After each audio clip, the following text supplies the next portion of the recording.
Hey pupils, welcome to the online interview. This is Sharmida Kaushik, and if you're watching this, you are the learning kind. This is brought to you by Perpetual Pupil, experts at learning and development, currently focused on bringing new perspectives to education.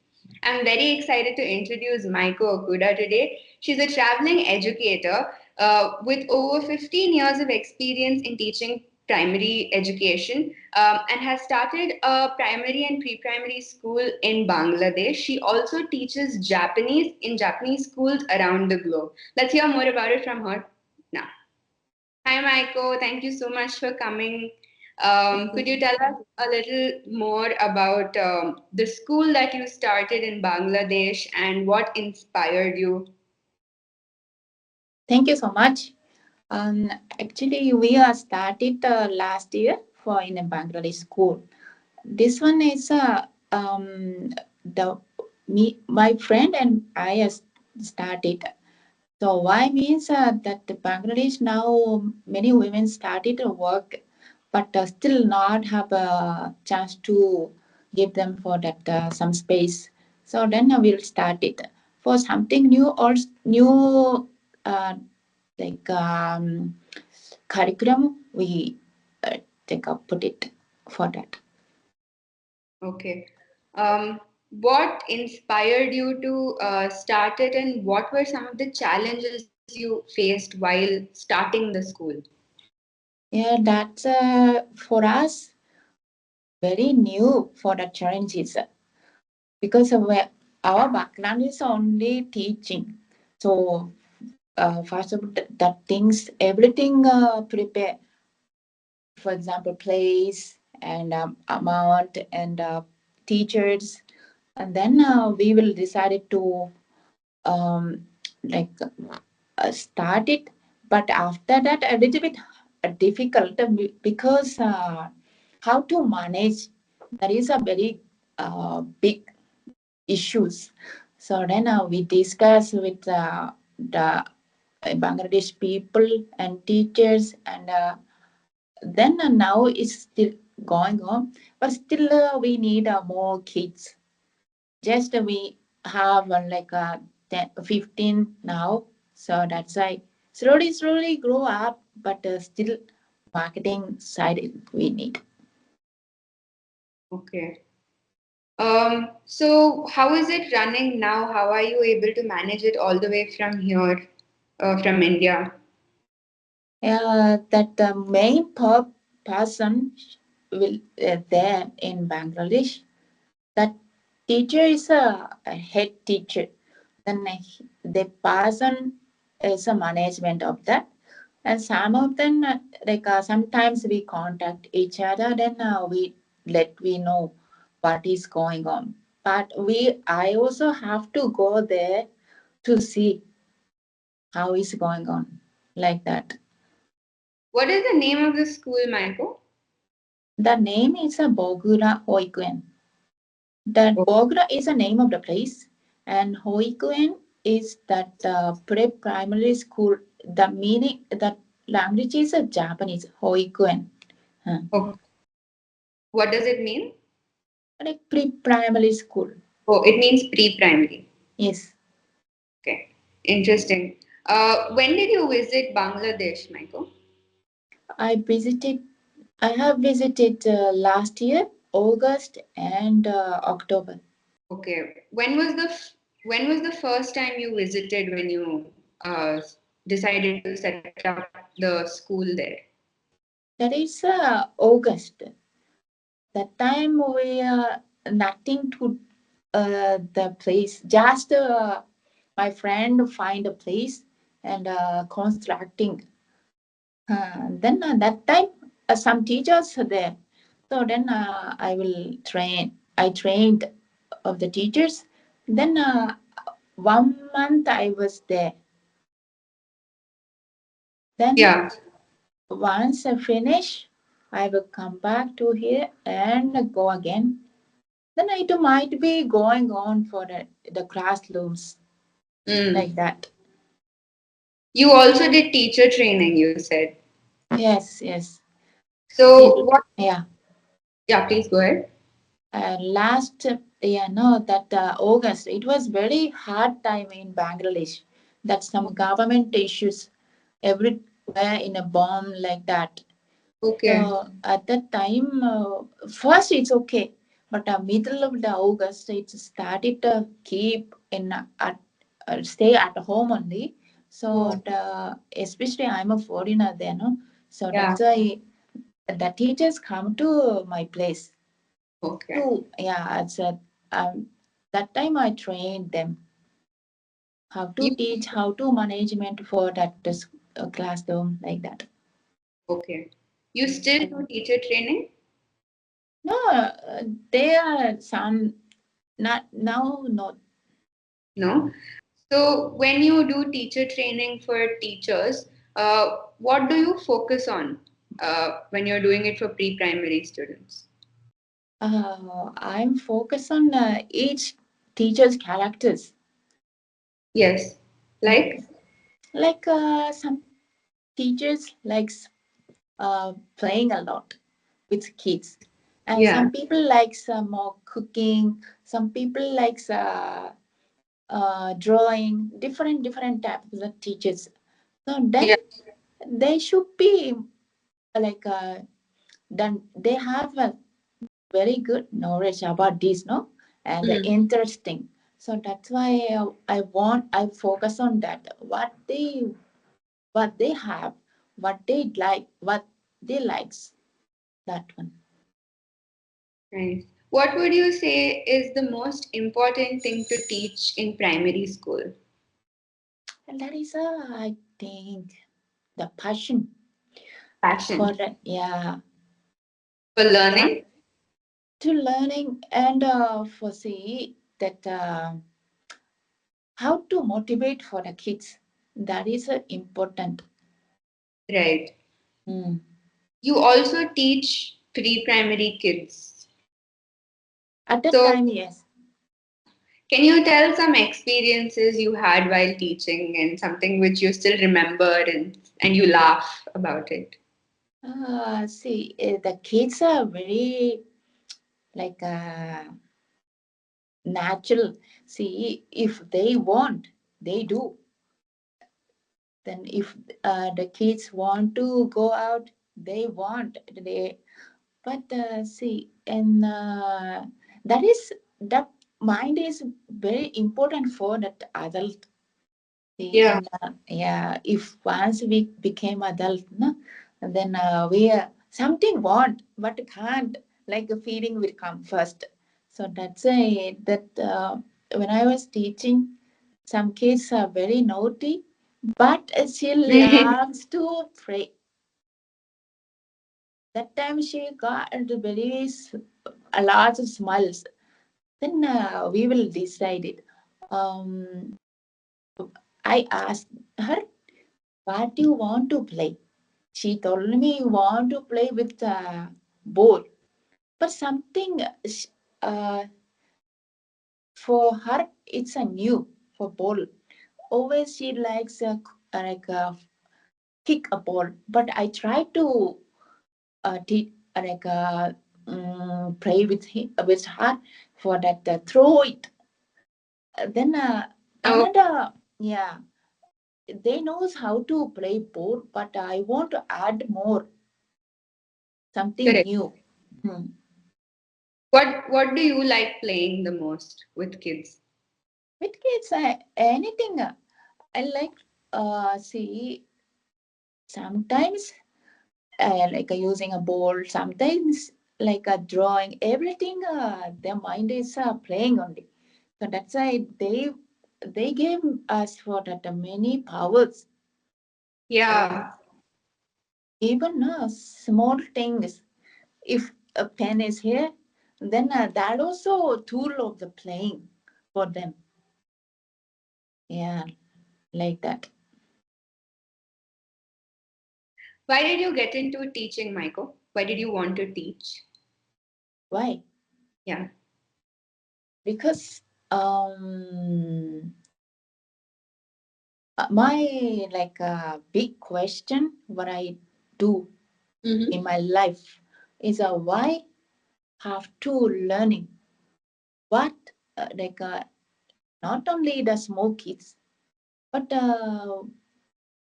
somehow like we learned myself ourselves in a adulting time. But nowadays in Japan, we have a lot of the struggling for that learning in the Yeah, school, especially in school, correct. because yeah, because we are like when I was kids, the school is very important to go Yeah.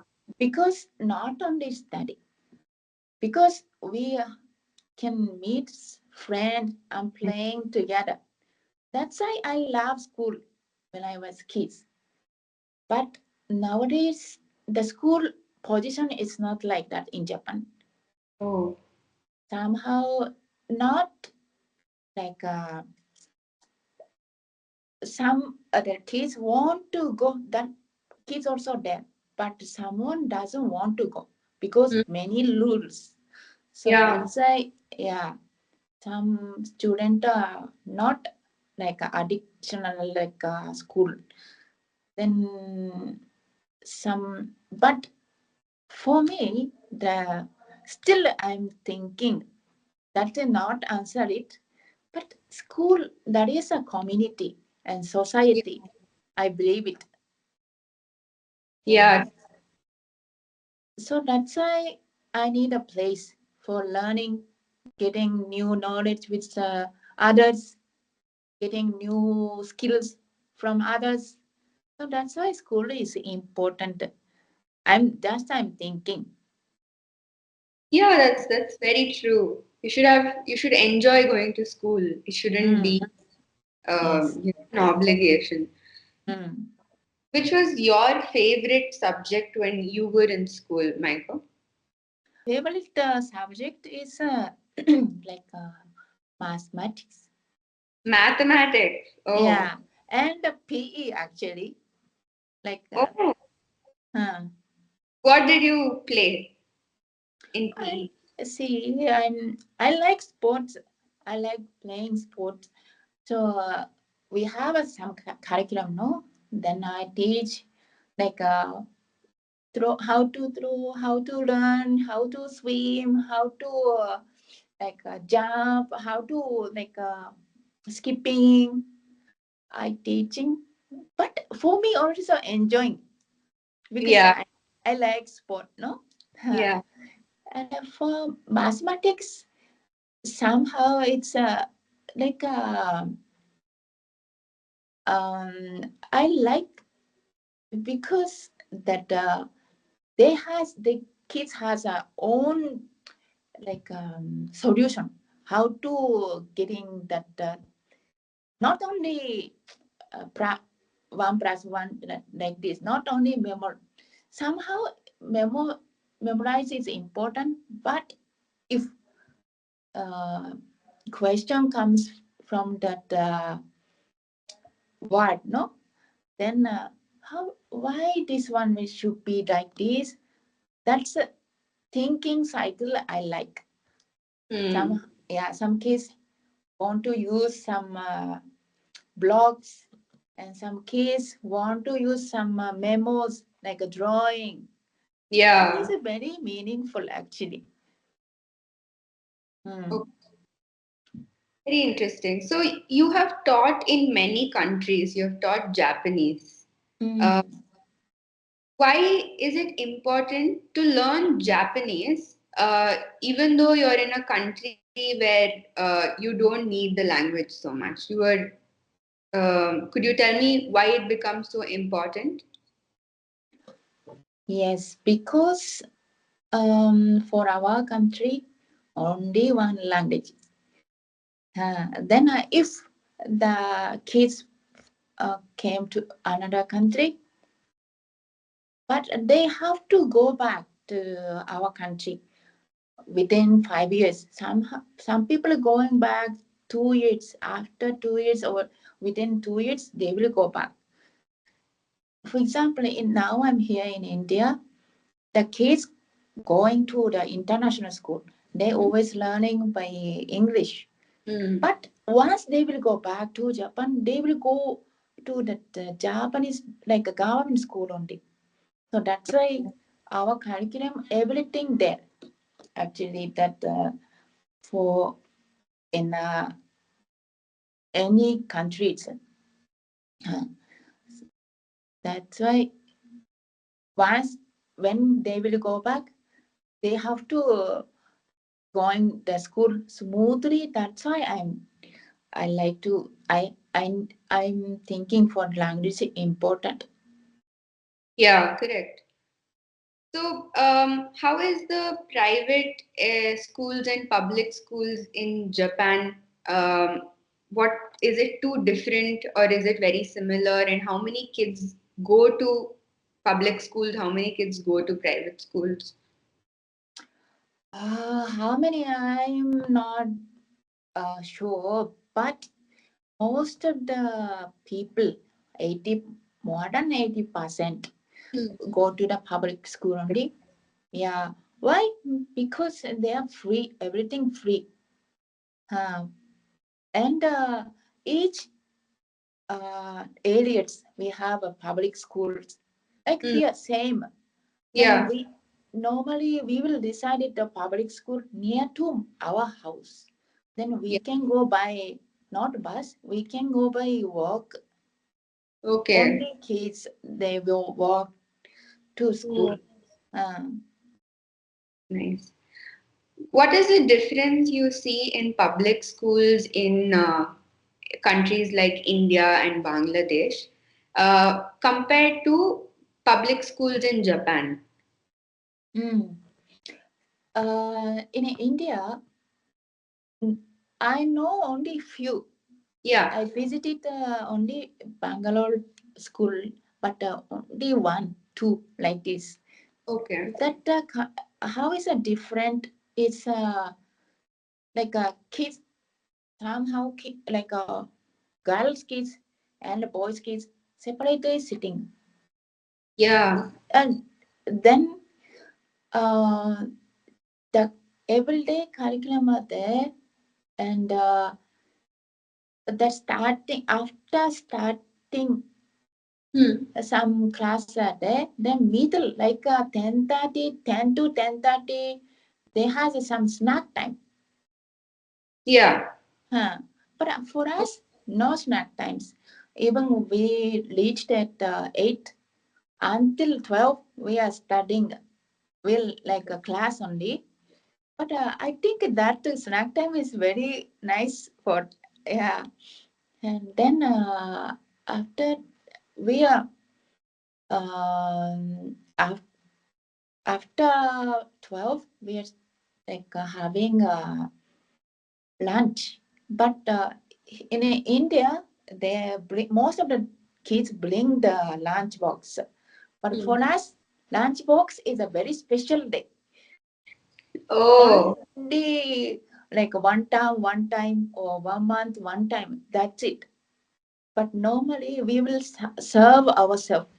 They will cooking and like every day different menu.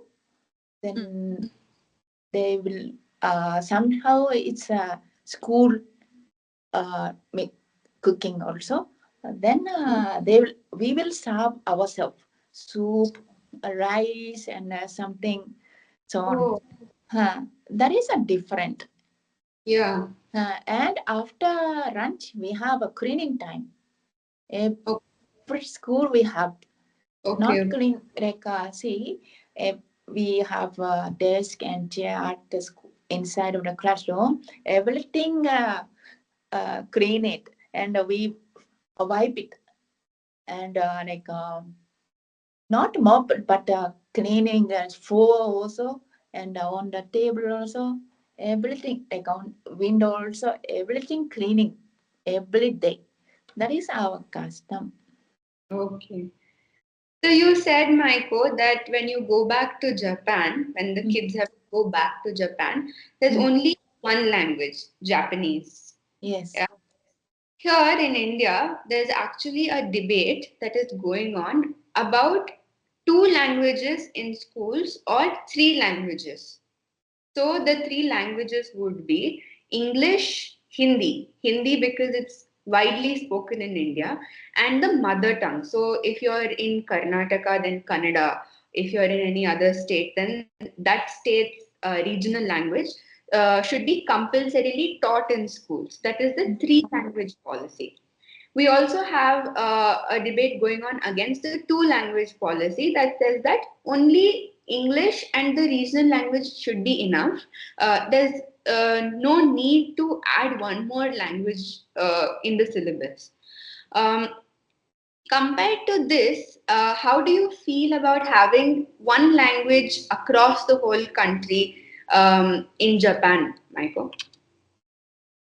Yeah. See, we are the small country. In Japan is small. Yeah. And then we can manage. But see, Okay. in India, no, it's a very huge country. Yeah. Even I go to that next date, it takes a half day, and the Okay. cultures are different. My friend told me the 60 kilometers different language and cultures, everything is different. For us, no. Um, we have a little bit difference, like accent, for example, language accent is somehow different, but language only one. So that's why we can survive everywhere in Japan. Yeah. Yeah, With just one language. one language. But nowadays, a lot of foreigner came to Japan. They before we only speak Japanese, so that's why they have to learn Japanese first as a worker, Yeah. then coming. But slowly, we have to change now. Okay. We yeah you their language and respect of their language, and we have to communicate more. So that's why in office, some office using English Okay. for the conversation, for the meetings, like that. So it's good, no, that you learn Japanese to go to Japan, so the language and the culture around that language is preserved. It Mhm. doesn't diluted. The issue that we are facing in Karnataka. There's also been this huge debate going on about mandating, making it compulsory to speak in Kannada and read Kannada, putting it on the boards in public spaces, so that when people come here, they have to learn Kannada and come, so that we can preserve our culture. Otherwise, local language is going, and only Hindi or English is becoming the language over here. So we are not able to preserve the culture also.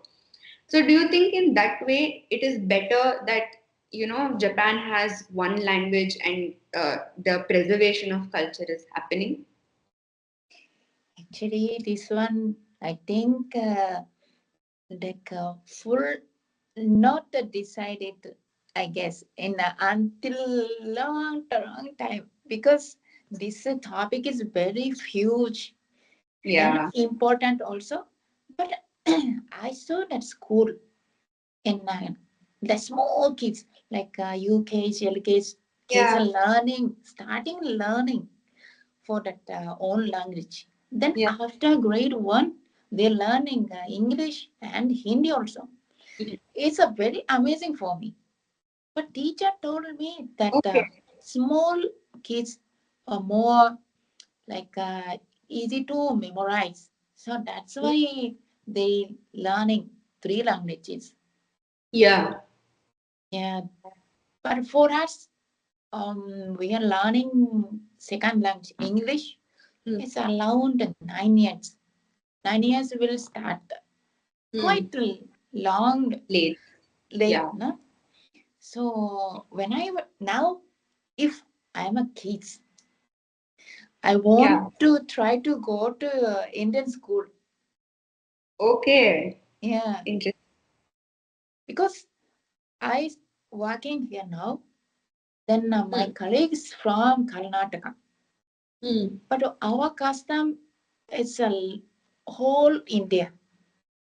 Yeah. So the person speaking, sometimes they speaking for the customer with Kannada language, but sometimes speaking in English, sometimes speaking Hindi. That's a very amazing for me. But it's a very more connected with the customer because their own language he can speak. So that's why. So learning three languages is difficult, but in the future, if they are going to the adult, it more useful, more having knowledge from another languages. Yeah. So yeah, Interesting. Um, Maiko, can you tell me a little more about all the different countries that you went to? Which countries you have gone to teach Japanese? okay. I first I interesting to abroad. That is, I came here India first. Then because why I chose India Hmm. at that time is I had some study tour in India when I was a university student. That Okay. time actually that time I visited a school Hmm. like not in Bangalore, like called it's Buddhagaya. Okay. Then that time I saw many students inside of the class, and somehow the kids outside were looking in a class, like observing. That is for us, for me, it's very new Hmm. because that time I saw that around 70, 80 students Hmm. in around the classroom. But for us, no, we have maximum 40. Nowadays, maximum 35 only. They have a table, we have everything. But like more, I feel more, they has a more energy to learning. Hmm. Yeah, even some kids are like are standing outside, but want to know what the teacher, what they see, talking. That is so that's why I want to know India more. So that's why I chose. Then after that, I went Indonesia. Indonesia also a nice country. Hmm. They yeah.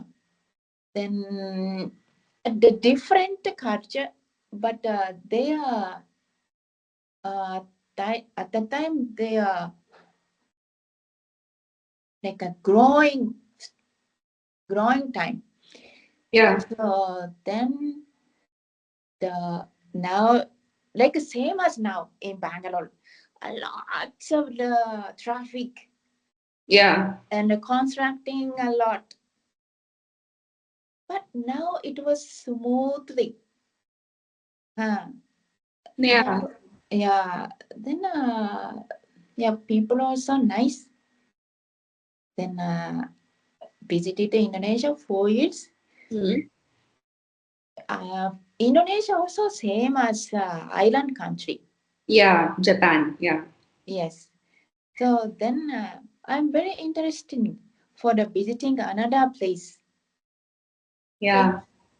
see Indonesia like from Sumatra to that side, Uh, whole very long like America size, US size from east to west. So then okay. I visited uh, like west side and then like many places I visited, but they had some own cultures. The language Yeah. somehow are different.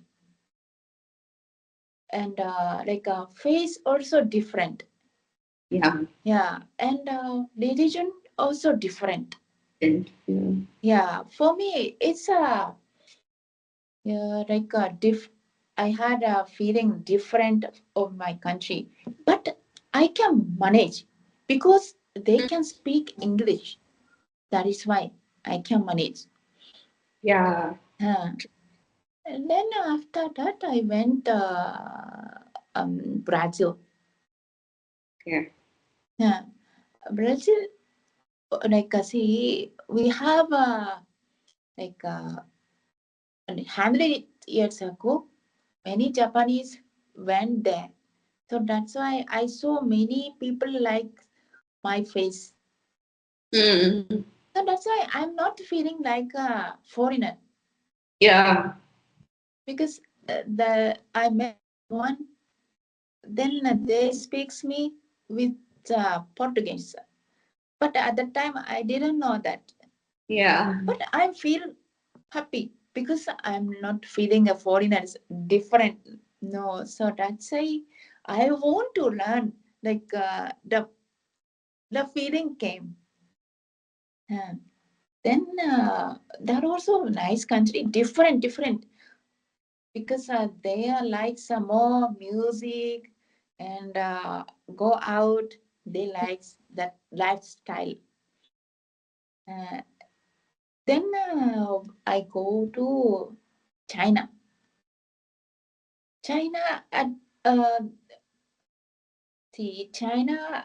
When I go there, people are asking me before I'm going, are you okay with going China? Because I want some media says are not good news about China. So Mm. that's why they are worried. But once I reached, no, the people are different. So Mm. nice. They like the Japanese culture. They like to anime, so on. Then, yeah, normally media, what I showing are totally different. So that's why for me it's a more. I want to more stay, but at that time it was COVID time in last. So that's why very hard to go out. Very hard to like keeping the student because Mm. most of the companies go back to Japan. So that is why me also have to go back to Japan. Only 2 years I was there, but it was very good experience for me. Huh, like that. Very interesting. So nice, Maiko. You spoke so well about, how it is important to learn more languages because you have been to so many countries and you found it easy that you know English, you know the language that is used over there. I want to introduce another special guest that we have today. She's the founder of Perpetual Pupil and very close to me. I want to introduce Samira Vasa and I want to hear what she thinks about the 2 to 3 language policies. Mhm. Hi, Samira. Good morning, Michael. It was wonderful hearing everything you had to say. And I love this experience again. I did hear about it before from you, but listening again about your experience with students and different countries was amazing. About the language policy, I agree with Michael. If you don't look at it as a political move and just as a language skill building, as many languages as you learn, it is better for the child because it gives you more ability to comprehend different skills, concepts, and different ideas. Um, Similarly, if they're learning at a younger age, as they grow older, they're building the skill of learning more languages. So if are traveling like Maiko, it might be very easy for them to understand Portuguese the first time they go to Brazil.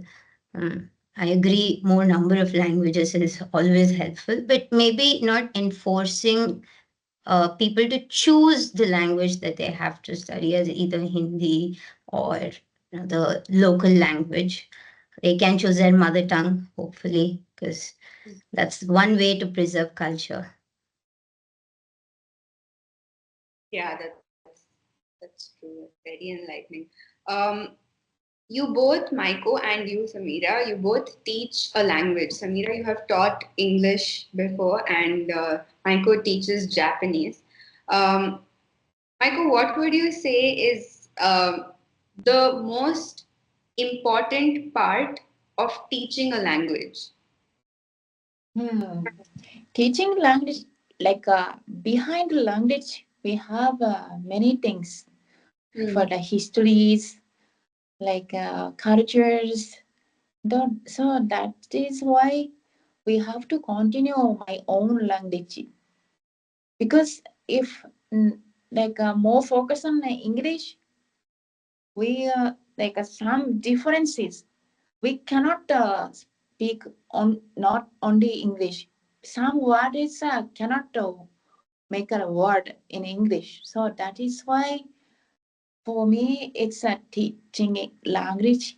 It's a very important and for not only language for all the cultures including it. Yeah. Yeah, very true, very interesting. What do you think, Samira? I think one thing that Maiko mentioned, passion, the love for language. It's a very interesting thing. Words mean various things, and in languages, you can explore so much. There are certain words which are only in Japanese, which can't be expressed in English. So, the curiosity, passion, that's probably the most important thing I would say. Nice. Um, But there's one more class dynamic and class structure that's in debate today in South India, especially in the state of Kerala, that I want to ask both of your opinions about because your experience in teaching and managing classrooms would be very insightful. Um, Kerala has introduced a U-shaped structure for classrooms rather than a one behind the other bench in order to remove the bias that teachers and educators may have towards the first benchers versus the last benchers and to distribute attention equally across the classroom.